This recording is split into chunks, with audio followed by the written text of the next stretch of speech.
Good morning. This is Junior with Husband Contracting. I just want to show you something on a roof job we're getting prepped for Monday. Right now we're doing the repairs to the soffit and fascia that the house needed. You got to do that before you do a roof. But the main thing I want to point out is, everybody always wants a roof quote done the cheapest. They want the fastest and cheapest. I want to show you what the cheapest gets you.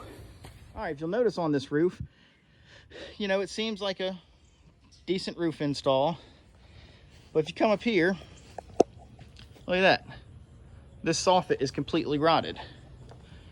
It's rotted here. It's rotted most of the way down, and this is on the front eave of the house. And this is caused for a few different reasons. One, this roof was installed without a starter strip, and the starter strip goes at the edge of the roof line right there, underneath the shingles, and that helps seal the seams of the shingles so that at the edges of the roof, water's not seeping in between the shingle seams. But it's the felt install that's caused most of these problems. Now I'm going to show you the rear. The rear is much worse. We've actually had to replace all of the soffit and the subfascia. It's all rotted. We're in the process of replacing that now. And the cause for all this rot here is the felt install. All right, I just wanted to pull up some illustrations to further explain the need for a good drip edge and underlayment install when re-roofing so that you don't run into the same problems as the house we're working on right now. Now this shows the drip edge and the need for it. It's a aluminum flashing. It covers the gap between your roof sheathing and your fascia. You want to use a good, strong, sturdy drip edge, 26 gauge or better. You don't want to get the small, thin kind.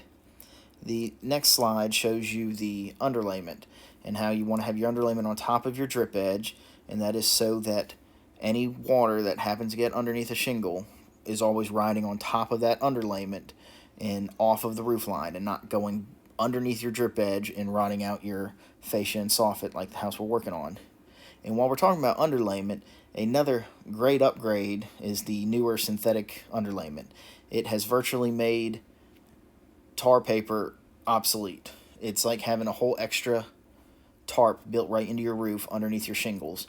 So if in a storm you were to lose shingles, you've got your tarp already built right into your roof.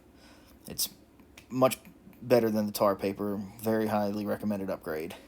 And this last slide here shows you, the whole system, how in the eave of your roof, the underlayment goes on top of your drip edge, and then in the rake, that's your vertical runs, like your gable ends, the underlayment actually goes underneath the drip edge there, and that's to prevent wind-driven rain, because those are your higher roof pitches that are prone to getting hit with the wind. So if you'd like to get a quote from Husband Contracting or learn more about the roofing systems, we'll be glad to explain them to you. Give us a call, 228-687-7663, or visit our website. Thank you.